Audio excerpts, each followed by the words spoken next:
আচ্ছা, এরপরে যেটা পড়বে জিনগতভাবে পরিবর্তিত জীব বা বিটি শস্য, যেটা আগে পড়লে কৃষিকার্যে কীভাবে জৈব প্রযুক্তিবিদ্যা সাহায্য করছে। জিনগতভাবে পরিবর্তিত জীবকে বলা হচ্ছে জেনেটিক্যালি মডিফাইড বা জিএম অর্গানিজম, জিএমও। এটা কি হয়? ব্যাকটেরিয়া, ছত্রাক, উন্নত উদ্ভিদ, প্রাণী যাদের জিন বিজ্ঞানীরা নিজেদের সুবিধা মতো পরিবর্তিত করে দিচ্ছে এবং বিভিন্নভাবে ব্যবহার করছেন, তাদেরকেই বলা হচ্ছে জিএমও। সুবিধে কি? ঠান্ডা, গরম, খরা, লবণ এসব পরিবেশে সহিষ্ণুতা দেখা, মানে এই পদ্ধতিতে যেই উদ্ভিদগুলো ব্যবহার করা হচ্ছে, সে তৈরি করা হচ্ছে, তারা অনেক বেশি যে কোনো প্রতিকূল পরিবেশকে মানিয়ে নিতে সক্ষম হচ্ছে, অনেক ফসল তোলার জন্য অনেক কম ক্ষতি হচ্ছে, রাসায়নিক কীটনাশক ব্যবহার কম করতে হচ্ছে, যার ফলে এই ধরনের উদ্ভিদ অনেক বেশি সংখ্যায় আমরা পেতে পারছি। কিন্তু এদের কিছু অসুবিধাও আছে। সেই অসুবিধাগুলো ধরো মানে অনেক ভবিষ্যতের কথা যদি আমরা ভেবে রাখি, তাহলে কিন্তু এই যে জিএমওদের দ্বারা যেই প্রোটিনটা তৈরি হচ্ছে, সেটা কিন্তু উদ্ভিদ বা প্রাণীর নিজস্ব প্রোটিন নয়, এটা কিন্তু বাইরে থেকে ইনডিউস করে তৈরি করা হচ্ছে। তার ফলে কিন্তু এসব গ্রহণ করলে মানুষের অ্যালার্জি হতে পারে। এদের মধ্যে ধরো কিছু অ্যান্টিবায়োটিক বৈশিষ্ট্য যোগ করে দেওয়া হচ্ছে, যার ফলে রোগ প্রতিরোধ করতে পারে বটে, কিন্তু সেই খাদ্যটা ক্রমাগত খেলে অ্যান্টিবায়োটিক জমে থাকতে পারে, যেটা আসল অ্যান্টিবায়োটিকের কাজ কমিয়ে দিতে পারে। তো সব কিছুরই কিন্তু একটা সুবিধে অসুবিধে থাকে। এখানে 2-3টে করে সুবিধে বা অসুবিধে পড়ে রাখবে। ট্রান্সজেনিক উদ্ভিদ এর আগেও পড়েছেও, মাটিতে বসবাসকারী ব্যাকটেরিয়া, ম্যাজেটোব্যাক্টার টিউমিফেসিয়েন্সকে ব্যবহার করে উদ্ভিদের বিভিন্ন জীবের জিনের অনুপ্রবেশ ঘটানো যায়। এই ব্যাকটেরিয়াটার মধ্যে এমন একটা প্লাজমিড আছে যার জিন স্থানান্তরকরণ করা হয়। এই ব্যাকটেরিয়াম বিভিন্ন উদ্ভিদে ক্রাউন গল রোগ তৈরি করে। ক্রাউন গল হচ্ছে এক ধরনের উদ্ভিদের টিউমার। প্লাস্টিকটাকে বলা হয় টিআই প্লাজমিড। এই প্লাজমিডের মধ্যে এক টুকরো ছোটো ডিএনএ আছে, যাকে বলে টিডিএনএ বা ট্রান্সফার ডিএনএ। যখন ব্যাকটেরিয়া কোনো উদ্ভিদে সংক্রমণ ঘটায়, তখন টিআই প্লাজমিড থেকে টিডিএনএ উদ্ভিদ কোষে প্রবেশ করে। সেই টিডিএনএ উদ্ভিদ কোষে প্রবেশ করে উদ্ভিদ কোষে অবস্থিত উদ্ভিদের নিজস্ব ক্রোমোজোমগুলোর ডিএনএর সঙ্গে যুক্ত হয়। টিডিএনএকে ভেক্টর হিসেবে ব্যবহার করে নির্বাচিত জিন উদ্ভিদ কোষে প্রবেশ করে ট্রান্সজেনিক উদ্ভিদ তৈরি করা হয়। একই পদ্ধতি, তোমাদের শুধু পড়তে হবে প্লাজমিডটা কি, কার মধ্যে প্রবেশ করানো হচ্ছে, হয়ে কি তৈরি করা হচ্ছে। এখানে একটা উদাহরণ হচ্ছে ব্যাসিলাস থুরিনজিয়েন্সিস। এটা একটা মাটিতে বসবাস করে একটা ব্যাকটেরিয়া, যার মধ্যে উচ্চ ক্ষমতা সম্পন্ন টক্সিন প্রোটিন যেখানে তৈরি করা যায়, যেটা বিভিন্ন প্রজাতির পতঙ্গ পেস্টকে ধ্বংস করে। এই টক্সিনটা অর্গ্যানোফসফেট ইনসেকটিসাইডের চেয়ে 1,00,000 গুণ বেশি শক্তিশালী। এটাকে বিটি টক্সিন বলে সংক্ষেপে, ব্যাসিলাস থুরিনজিয়েন্সিস বলে, এই ব্যাকটেরিয়াটার নাম অনুসারে। এটা কিন্তু মানুষের পক্ষে ক্ষতিকর নয়। তাহলে এই ব্যাকটেরিয়াকে যদি ইনসেকটিসাইড হিসেবে ব্যবহার করা হয়, সেটা কিন্তু অনেক বেশি খরচ সাপেক্ষ। তাহলে ব্যাকটেরিয়ার টক্সিন প্রস্তুতকারী জিনটাকে যদি উদ্ভিদের ক্রোমোজোমে প্রতিস্থাপন করে দেওয়া হয়, তাহলে উদ্ভিদটা নিজেই টক্সিন প্রস্তুত করতে পারবে। তাহলে পেস্ট প্রতিরোধী ট্রান্সজেনিক উদ্ভিদ তৈরি করা সম্ভব হবে। আবার দেখো, জিন প্রযুক্তির সাহায্যে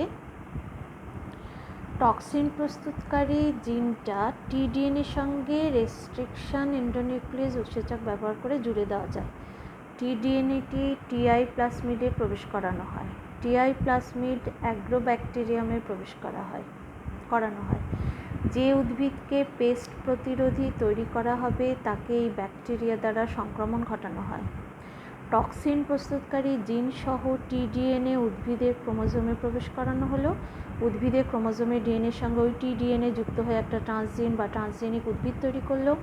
সেই উদ্ভিদ কোষকে যদি একটা কোষ তৈরি হলো, সেই উদ্ভিদ কোষকে যদি পালন মাধ্যমে রাখা যায়, তাহলে সেটা ক্যালাস বিভাজিত হয়ে ক্যালাস বা টিউমার গঠন করবে। এই ক্যালাস কোষগুলোকে উদ্দীপিত করে মূল বা কাণ্ড তৈরি করা যায়। আর এই ক্যালাস কোষগুলোকে আবার যদি তুমি মাটিতে রোপণ করো, তাহলে কিন্তু ট্রান্সজেনিক উদ্ভিদ সৃষ্টি করা হয়।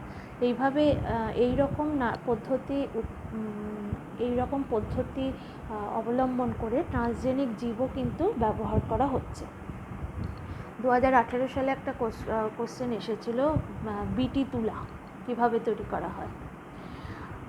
বিটি তুলা হচ্ছে এমন একটা তুলো গাছ আর কি, এমন একটা প্রথম ট্রান্সজেনিক উদ্ভিদের উদাহরণ যেটা জৈব প্রযুক্তিবিদ্যার দ্বারা তৈরি করা হয়েছিল।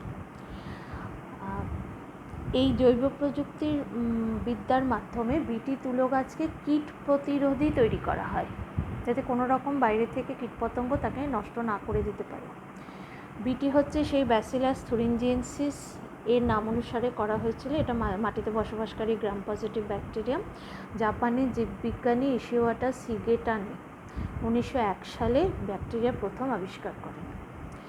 এই ব্যাকটেরিয়াম একটা অধিবিষ বা টক্সিন উৎপন্ন করে, যাকে বিটি টক্সিন বলে, বা স্ফটিক protein, crystal protein, Cry protein. Question আসে কিন্তু ক্রাই প্রোটিন কোনটা। এই টক্সিন প্রস্তুতকারী ব্যাকটেরিয়ামের জিনকে বলে ক্রাই জিন। এই টক্সিন পতঙ্গদের বিভিন্ন বর্গদের, যেমন লেপিডপ্টেরার অন্তর্ভুক্ত মথ প্রজাতি, কোলিওপটেরার অন্তর্ভুক্ত বিটল, ডিপটেরার অন্তর্ভুক্ত মাছি, মশা,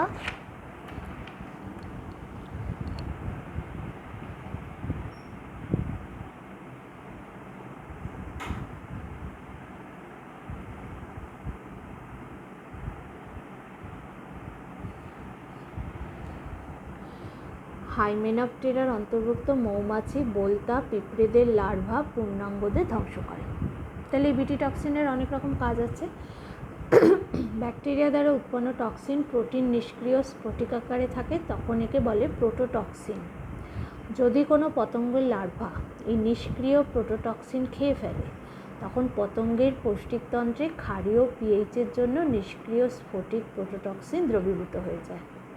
তাহলে প্রোটোটক্সিন তখন সক্রিয় টক্সিনে পরিণত হয়। এই সক্রিয় টক্সিন পৌষ্টিকতন্ত্রের আবরণী কলার কোষের সঙ্গে যুক্ত হয়ে কোষে একটা ছিদ্র তৈরি করে, কোষগুলো ফুলে ওঠে, ফেটে যায়, ধ্বংস হয়, ফলে পতঙ্গের মৃত্যু ঘটে।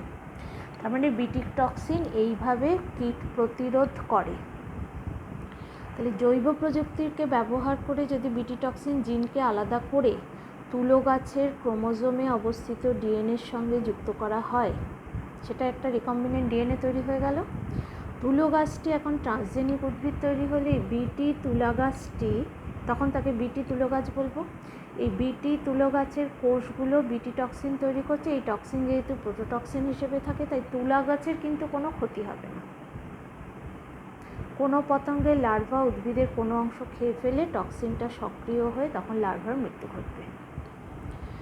আচ্ছা, এই ব্যাসিলাস থুরিনজিয়েন্সিস ব্যাকটেরিয়ামের অনেকগুলো স্ট্রেন আছে, সেই জন্য অনেক প্রকার ক্রাইজিন আছে। ক্রাইজিন নির্বাচন করা হয় পোষক উদ্ভিদ এবং তাদের আক্রমণকারী পতঙ্গদের প্রকারভেদ অনুসারে। ক্রাই 1AC, ক্রাই 2AB এই জিন দুটো বোল ওয়ার্মদের নিয়ন্ত্রণ করে।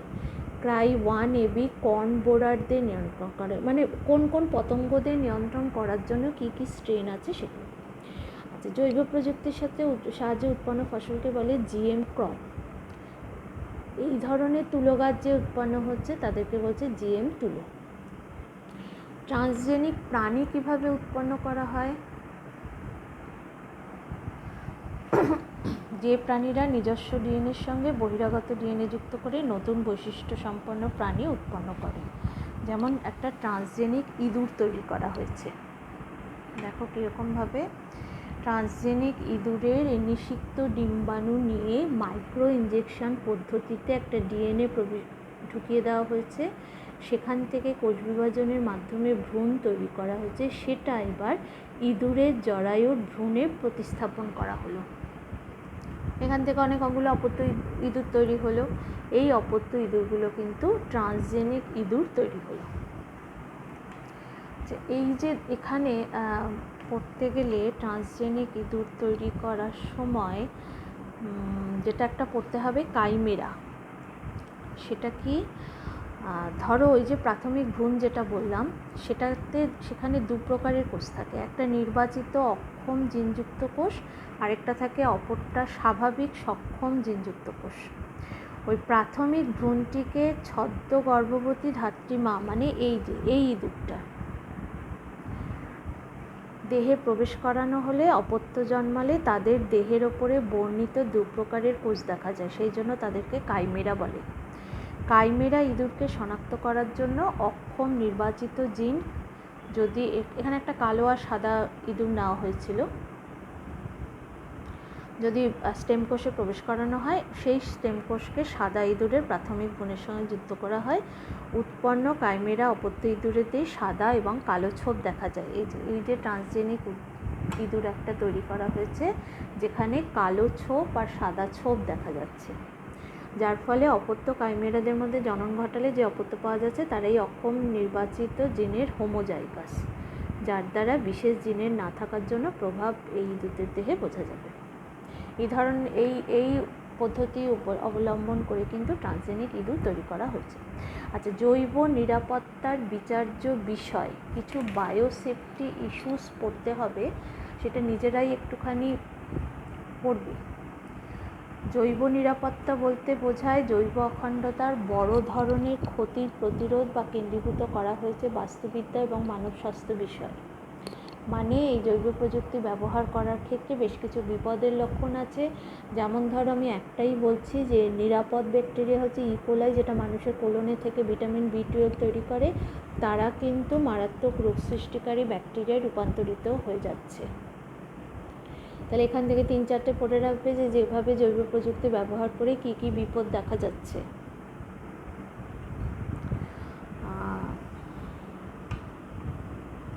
European federation and biotechnology working party on biosafety জৈব নিরাপত্তার কিছু পথ তৈরি করেছেন, যা পরিবেশ, জনগণ, কর্মীবৃন্দ, উৎপাদিত বস্তু সম্পর্কিত। যে এই জৈব প্রযুক্তিবিদ্যা প্রয়োগের সময় যে বিপজ্জনক ঘটনা ঘটতে পারে সেগুলোকে শনাক্তকরণ করে সদা জাগ্রত দৃষ্টি রেখে আকস্মিক বিপদের সম্ভাবনার মূল্য নির্ণয় সংখ্যায় ব্যক্ত করা বলে এইভাবে কিছুটা মানে বিপদে যাতে না পড়া যায় তার জন্য কিছু সেফটি মেজার্স করে রেখেছে। আচ্ছা, জীব দ্বারা ধরো রোগ শক্তি উৎপাদন যে কী কী সমস্যা আছে সেটা একটু দেখতে হবে। জৈবভাবে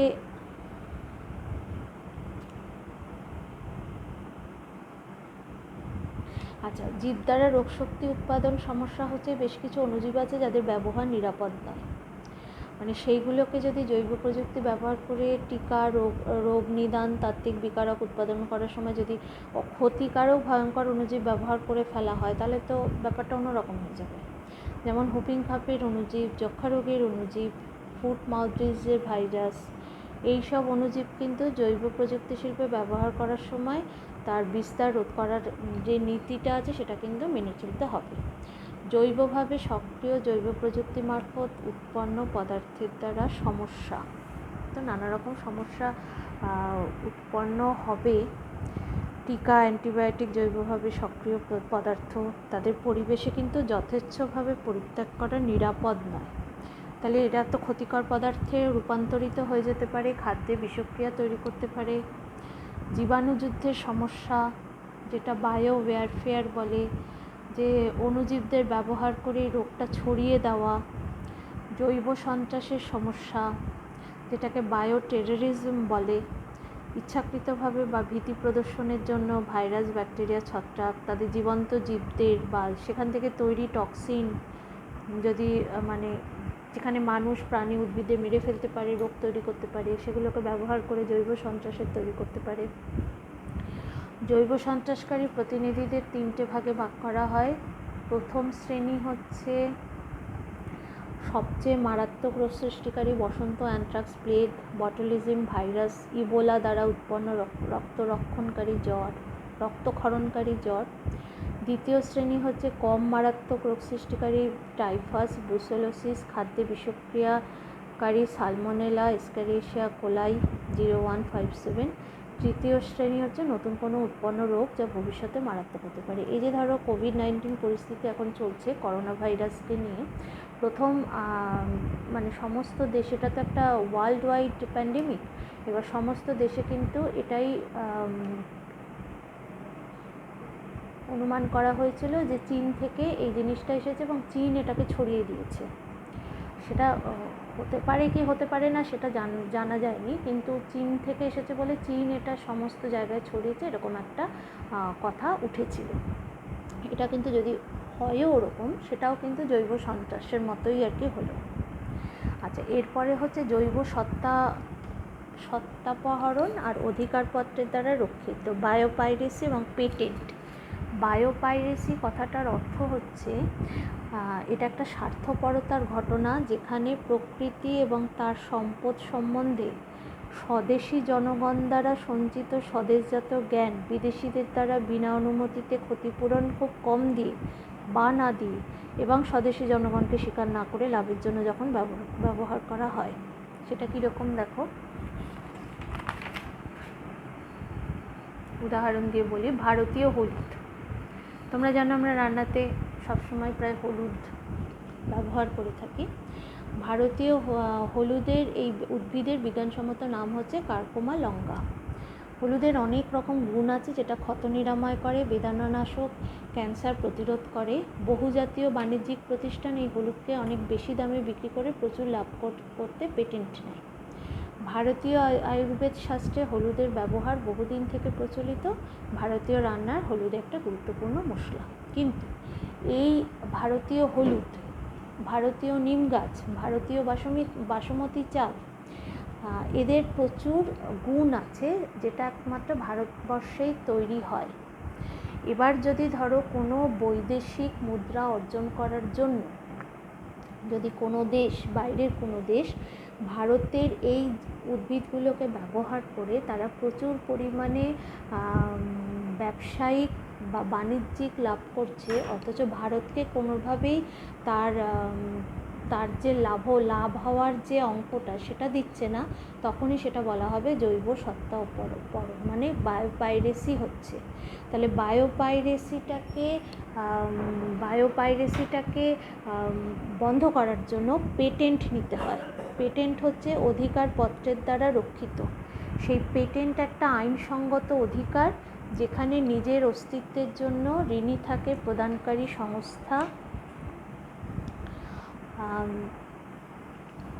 যেটার জন্য পেটেন্ট অফিসে 3টে সমালোচনামূলক নীতি সম্বন্ধে নিশ্চিন্ত হওয়া যায়, যে নতুনত্ব বলতে আগে প্রস্তুত করা হয় বা জনগণের সামনে বর্ণনা করা হয়নি এরকম কিছু একটা প্রোডাক্ট, এর কোনো কার্যকারী উদ্দেশ্য থাকতে হবে যেটা তার উপযোগিতা, আর অন্য কোনো কারো দ্বারা পুনরাবৃত্তি সক্ষম হতে হবে, এটা তার সমর্থতা। তাহলে যেসব আবিষ্কার পেটেন্ট পাওয়ার যোগ্য, তাদের কিছু কিছু যোগ্যতা থাকতে হবে। সেই যোগ্যতার উপর নির্ভর করে কোনো একটা প্রোডাক্টের ওপর পেটেন্ট নেওয়া যায়। বায়ো পেটেন্ট হচ্ছে জৈব সত্তা এবং জৈব বস্তুর উৎপাদন, ব্যবহার, বিক্রির ওপর সরকারি প্রশাসন দ্বারা কোনো পেটেন্ট দেওয়া হলে তখন তাকে বায়ো পেটেন্ট বলে। বায়ো পেটেন্ট জৈব প্রযুক্তিবিদ্যার সঙ্গে সম্পর্কযুক্ত। 1994 খ্রিস্টাব্দে বিভিন্ন দেশ ওয়ার্ল্ড ট্রেড অর্গানাইজেশন WTO তার চুক্তির অংশ, যা trade related intellectual property right TRIPR এর ফল স্বাক্ষর করেছিল। কিছু গুরুত্বপূর্ণ বায়োপেটেন্টের তালিকা হচ্ছে জিএম শস্য বা জেনেটিক্যালি মডিফাইড অর্গানিজম, অণুজীবের স্ট্রেন যেটা জৈব প্রযুক্তির সাহায্যে তৈরি করা হয়েছে, কোনো বিশেষ প্রোটিন তৈরি করার জন্য ডিএনএ সজ্জা, কোনো বিশেষ জীব তৈরি করার জন্য ডিএনএ সজ্জা, কলাকর্ষণ দ্বারা উৎপন্ন কোষ, বংশাদির পরম্পরা, জৈব প্রযুক্তির জন্য ব্যবহৃত বিভিন্ন পদ্ধতি ইত্যাদি। তারপরে একটা বায়োপেটেন্ট আইন তৈরি করা হলো, যেই আইনের মারফতে সেই আইনগুলোর মারফতে মানে যেই চুক্তিটা হবে সেই চুক্তিটা কিন্তু মানতে হবে। আমেরিকায় United States patent and trademark office, ব্রিটেনে United Kingdom trademark and patent office, ইউরোপে ইউরোপিয়ান পেটেন্ট অফিস, ভারতে বায়োটেকনোলজি পেটেন্ট ফ্যাসিলিটেটিং সেল। এখন বায়োপেটেন্ট আইন আন্তর্জাতিক, general agreement on tariffs and trades, world trade অর্গানাইজেশনের পৃষ্ঠপোষকতায়